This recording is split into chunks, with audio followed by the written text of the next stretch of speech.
Well, take a look at an image that is truly out of this world. The James Webb Space Telescope has spotted a star on the brink of exploding. It is 15,000 light years from Earth and reveals unprecedented details in infrared light, which is, of course, invisible to the human eye.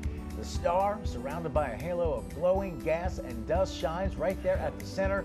The Wolf-Rayet stars are some of the brightest and largest stars in the entire universe. Some stars briefly become a Wolf-Rayet before exploding in a supernova, so it's rare, very rare for astronomers to spot them. And see, if Scotty back today, science guy, so you see this thing through a whole different eye. Oh, I do, but I also, we have the money that we spent on that telescope, absolutely worth it. It is showing us stuff that we have never ever seen before and changing the ways that we think the Big Bang and everything started. So this is complete, and seeing that star, very rare to see something like that. And I know you're seeing it, oh, it's just a star, but it really not. It tells us a whole bunch. Astronomers are going crazy over those photos, that's for sure. Huge in the science crowd. Huge in the science crowd today. And pretty to look at, let's be honest. Beautiful. Big Bang Theory, fascinating. And a great sitcom. Yeah. Big fan. All right, let's begin, as always, as we do here, with stories from the very top of our feed on this hump day. And a big day for fans of AFC Richmond, the plucky fictional soccer club coached by the always lovable Ted Lasso. Yeah, I love that show. The show, which streams on Apple Plus, returns for its third season today. Now, devoted fans of the show say they love it because it's about being kindness and being accountable, and that is true. The show's star, Jason Sudeikis, hinted at changes coming, saying this season is the end of the story the creators wanted to tell. Now, Ted Lasso has won 11 Emmys, earned every one of them, including back-to-back wins for Best Comedy. My wife's obsessed with the show. I have not seen it, but people love this. And I hear Sudeikis is great in it. I'll watch it late like I watch everything else. But the entire supporting cast is amazing. Very well cast, extremely well written, and lots of curveballs when you don't expect them. It's like you're going this way and then it goes this way. Great acting, great writing, and it's just, you're right, it is a feel-good show. You should watch it, get caught up, binge it. People need some feel-good right now. And props to the creators for, we're doing 3 seasons and we're out. Yeah. Some shows stay around too long, or some shows are like, you know what, we've done what we came here to do. Yep. 3 and done. We're going to do that here, too. 3 and done. I'm kidding. I'm kidding. Joking. For our next story, we start with a great classic, a favorite song. Check it out. Say, make money, money, make money, money, money. Make money, money, make money, money, money. Money makes the world go round. I'm the talk around town. How everybody feels on payday, right? When you walk out. Until the day after payday. You're like, where'd the money go? Oh, those bills. This next story combines a few of our favorite things: talking money, cute kids who are doing things we wish we could do as adults, and thirdly, food. Count me in. Yeah, all in, perfect. Specifically, we're talking about one of my favorite things every year, Girl Scout cookies. Now, our friend Jimmy Rhodes caught up with one young Girl Scout who is ditching the wagon full of boxes of cookies, you know them, dragging around the neighborhood, and not going door to door, but a delivery schedule and a QR code. How much has changed about Girl Scout cookie selling season? Pretty much everything. We used to just have the sheet where you'd, pencil in someone's order and you'd take down their address. Girl Scout cookie season is not what you remember. Take Annabelle. She just started losing her baby teeth and she's already handing out business cards. Here you go. Do you want to buy some Girl Scout cookies? That is a succinct yet effective pitch. This scout knows how to network. She took 100 and handed all of them out the first day. We made this up on Canva, took a photo of you in your vest and put the QR code on it and just got them printed locally. Yeah, you heard that right. Those business cards have a QR code. It has a picture of you. And what is this thing right there? Scan. You scan it? Uh-huh. And I can buy cookies when I scan your business card? Mm-hmm. This has gotten very high tech. And when you scan that QR code with a smartphone, boom. Who's this?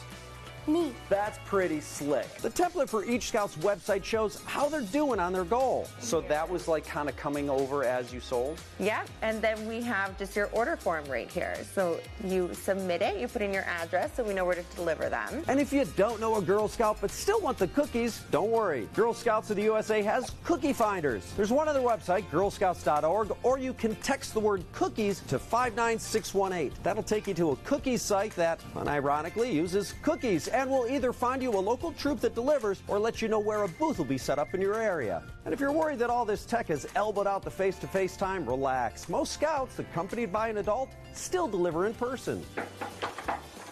Hello, I have your Girl Scout cookies. Thank you so much. How many boxes of Thin Mints you want? Yeah, 5, 9, I'll 6, take 1, 10 8. Yeah, exactly. For the week, right? You know, but look, the world seems to run on these QR codes now. Everything. Commercials on TV, menus in restaurants. It's a kind of a COVID-related thing. We all went to the scan the code thing. It's amazing. And my Girl Scout cookie's already gone. I got to find another hookup. I'm going to be looking at Finder later today. Best cookie, Thin Mint. Samoa. Oh, Samoa. That's the only thing we don't agree on. Yeah, we don't agree. Oh, bitter divide right here. All right, time to get your popcorn ready as we bring you a few quick stories that are just fun to know, always a cool part of the show. And today is all about flashing back to two of the folks responsible for creating the laugh track and soundtrack of a generation.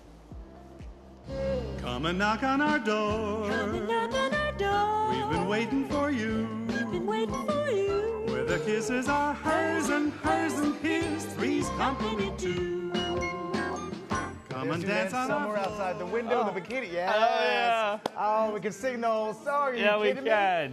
What? That's right. On this date in 1977, Three's Company debuted. It was fun to know that the theme song was composed by Joey Raposo, the same guy who brought us the Sesame Street theme. And it's fun to know that the cast didn't meet each other until the first day of shooting, and that John Ritter beat out, get this, Billy Crystal for the role of Jack Tripper. Never knew that. I didn't either. I love that show. Oh, yeah. I remember growing up just watching every repeat. I knew all the lines. Of course. It was so 70s, just such a funny show. Oh, Mr. Favorite? Roper, Mr. Furley. I love Mr. Furley. Oh, I love Mr. Roper. I love both of them. You gotta love them all. And there's a lot of controversy about why they changed cast so much. Yeah. You know, Suzanne Summers, and they had Chrissy, they had Terry the nurse, and it was a whole thing. And then Jack's good friend Larry, rest in peace, John Ritter. Oh, that's right. I remember you could being write a thesis on Oh, this. I knew me some Three's Company. Oh, great show. Well, and now to the soundtrack. As we wish happy birthday to Mike Love, frontman of the Beach Boys. It's fun to know the group that brought the surf culture to kids across the country couldn't really surf. In fact, only Dennis Wilson could hold his own. The power of marketing, folks. Yeah, The power of marketing. Speaking of surfing, the summer anthem Surfin' USA was actually the cause of a lawsuit with the one and only Chuck Berry. Wow. The tune is essentially his song, Sweet Little 16, that was written 10 years earlier with surf lyrics just put over the original. The group's manager, though, smoothed everything out by funneling the profits coming from the song to Perry, who was eventually given a writing credit. See? Did not know that. Yeah, but see, the thing. I'm gonna have to listen to that later today to check that out. I never knew that either. But I'm glad, like most But- things, they solve Money. the problem by solving the money. Yeah, of course. Always. I love it. Always. All right, coming up after the break, a cop breaking a sweat, all of it, though, to connect with kids. They see a lot of stuff on social media. Their perception of Summer Police was a little bit bad. It was important for me to show them a different part of policing.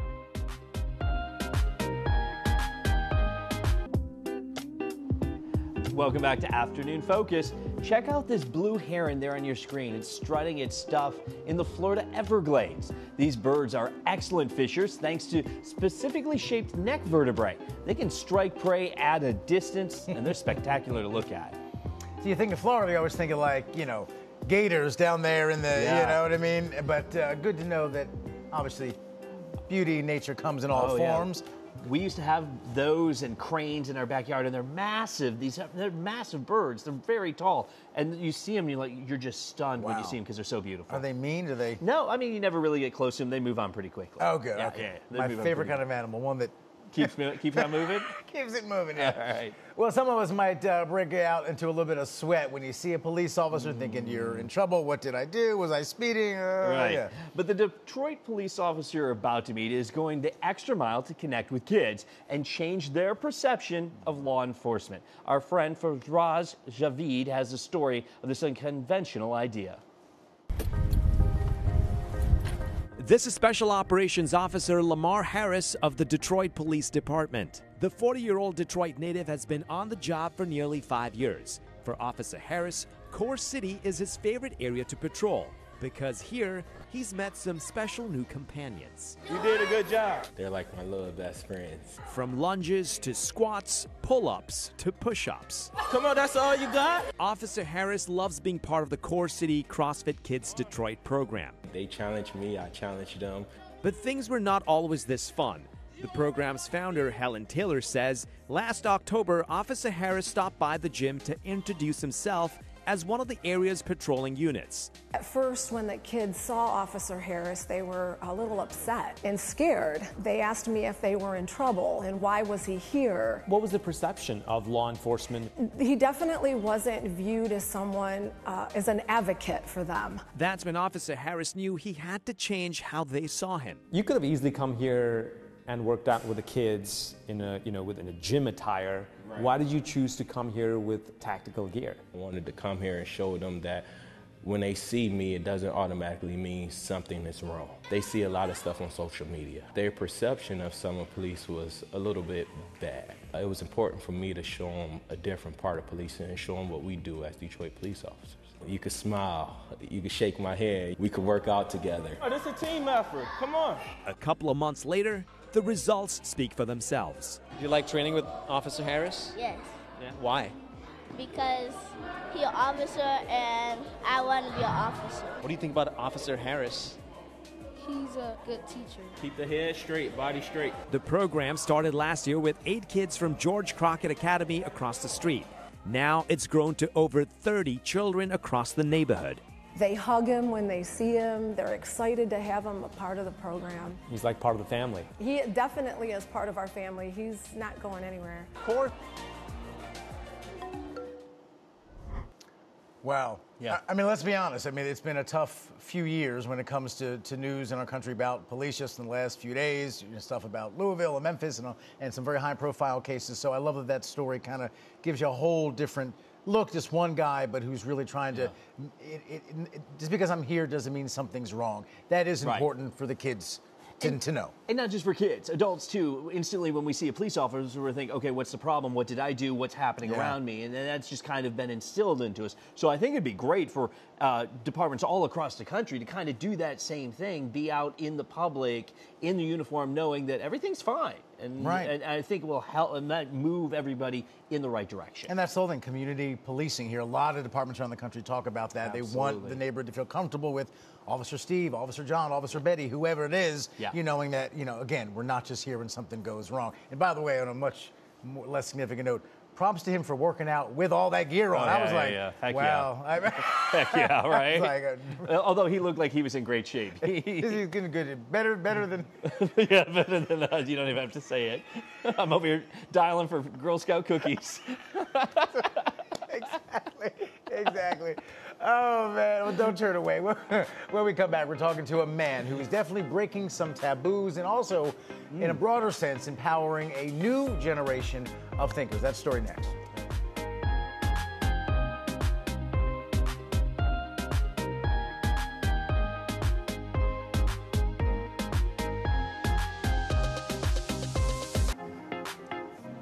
Welcome back, everybody. In the Islam religion, the imam translates to one who leads the way. Yep, and our next subject is indeed forging a path of his own.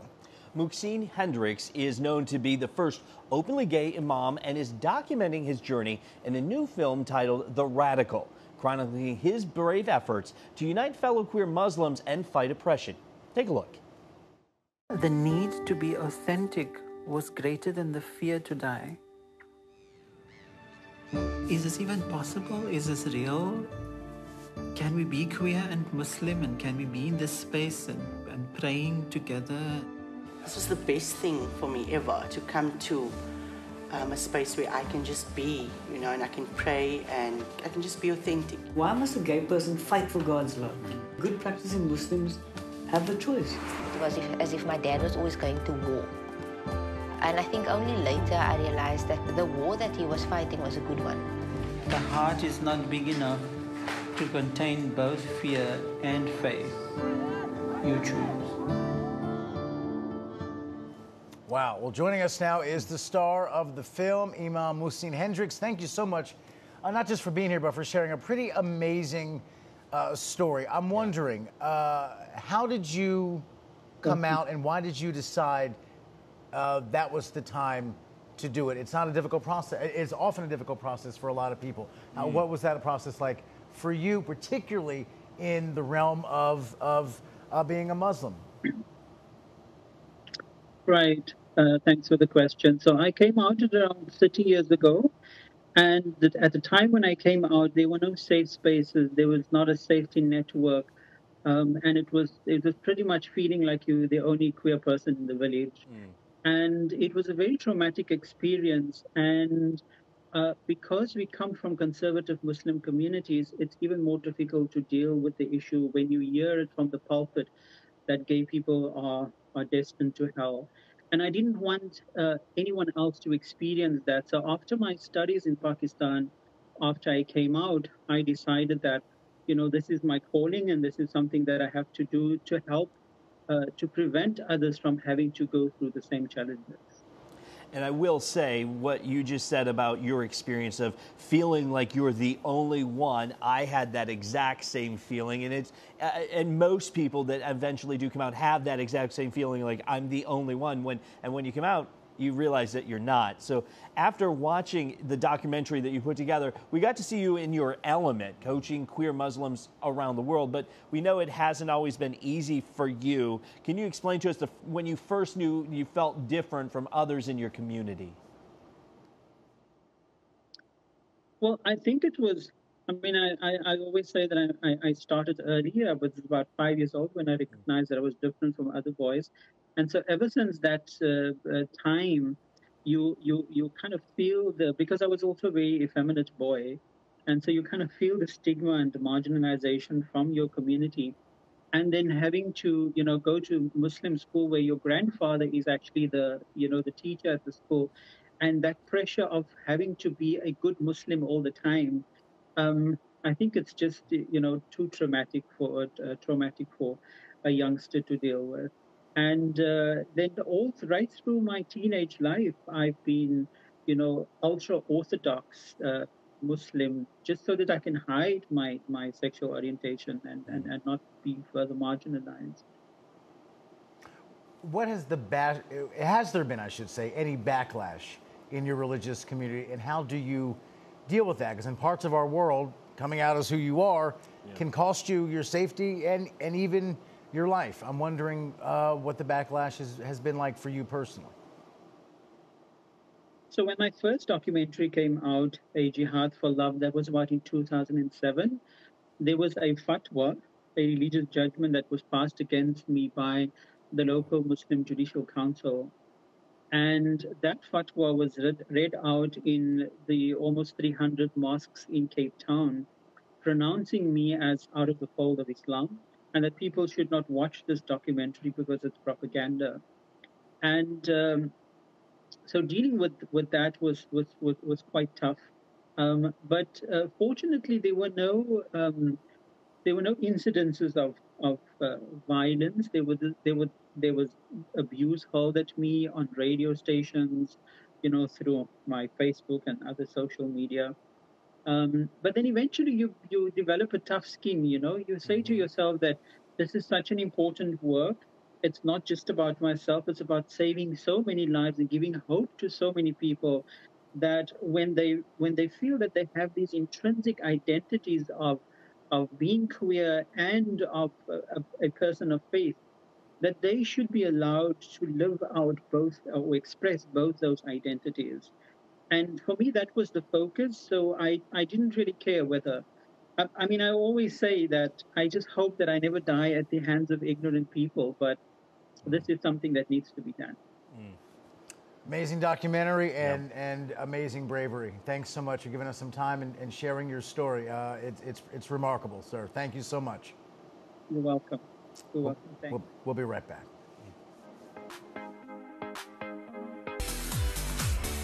All right, welcome back. Check out this beautiful relationship between a man and his Girl Scout cookie. No, between his, I don't know if I even capybara. Say this capybara. Yeah, that's a new word to me. It's a giant rodent. And for those of you who didn't know, that a capybara is a giant rodent native to South America. They're not like a cat, but people do keep them as pets. Look how cute he is. Adorable. Thanks for watching our show today. See you back here tomorrow afternoon, same time, Same same couch. couch.